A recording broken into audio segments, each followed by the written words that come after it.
ہونے کے بعد اب ہماری جو ذمہ داری تھی وہ پوری ہو چکی، اب ہم اس جانور کے مالک، اب اس کے ساتھ ہم جیسا چاہیں اس کے ساتھ شروع کریں، پورا اٹھا کے صدقہ کر لیں، پورا اٹھا کے اپنے پاس رکھ لیں، کچھ بھی کریں اس کے ساتھ، اب وہ ہم پر ہے، کیونکہ رب ہم سے گوشت نہیں طلب کرتا، رب ہم سے صرف جانور کو ذبح کرنا طلب کرتا ہے، اور وہ ہم کر چکے۔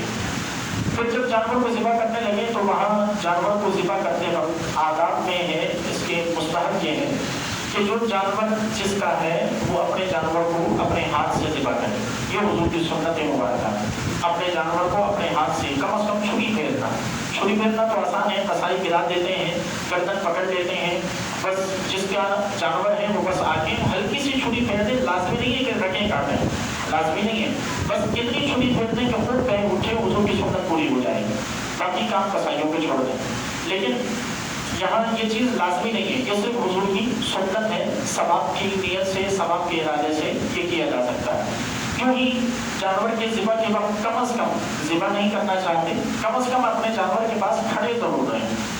اتنا یہ شرط، یہ بھی مستحب ہے، یہ بھی کوئی واجب نہیں ہے، اگر ممکن نہیں ہے اپنے جانور کے پاس کھڑے ہونا تو کوئی حرج نہیں، لیکن بہتر یہ ہے اور باعث ثواب یہ ہے کہ اپنے جانور کے پاس کھڑے رہیں، کیونکہ حضور علیہ السلام نے حضرت فاطمہ کو سے ارشاد فرمایا کہ اے فاطمہ اپنے جانور کے پاس کھڑی رہو کہ جانور کا خون زمین پر گرنے سے پہلے اللہ سارے اگلے پچھلے گناہوں کو معاف فرما دیتا ہے۔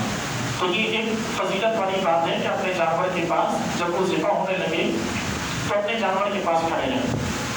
پھر ذبح کے وقت تکبیر پڑھنا یا بسم اللہ پڑھنا، بسم اللہ اللہ اکبر جو تکبیر پڑھی جاتی ہے یہ لازم ہے، یاد رکھیں، اس کے بغیر قربانی نہیں ہوتی۔ قربانی کیا، جانور کو کھانا بھی حلال نہیں ہے اس کے بغیر، اگر جان بوجھ کے بسم اللہ پڑھنا چھوڑ